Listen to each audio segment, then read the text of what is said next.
Final Fantasy VII Rebirth has a ton of minigames, perhaps too many. One of which is a piano game, which normally I, a professional musician such as myself, might like, except that I can't play this fucking thing.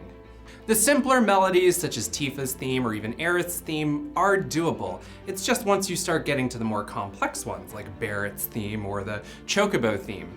It's not so much that those melodies are hard, but that this piano minigame sort of abstracts a whole bunch of notes. Now, I'm not the best keyboardist in the world, and as a guitar player, I really suck at reading sheet music, but the fact that this minigame pulls a bunch of notes away from you and expects you to hit like 80% of them screws up the musician in my head.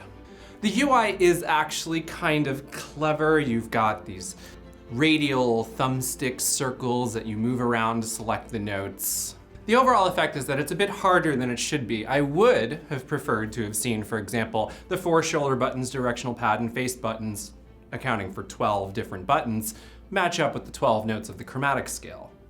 Now, I never played the Last of Us guitar game aside from getting through the mandatory part because I'm a real guitar player and can actually do that sort of thing.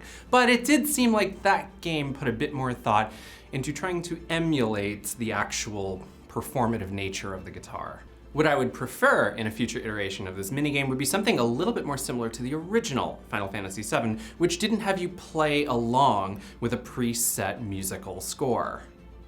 Let me play the notes, because I know how. As it stands, Final Fantasy VII Rebirth's piano minigame is neat in concept, and I think that the UI is a clever attempt, but if you're an actual musician who likes playing note by note, don't be surprised if you get confused like I did.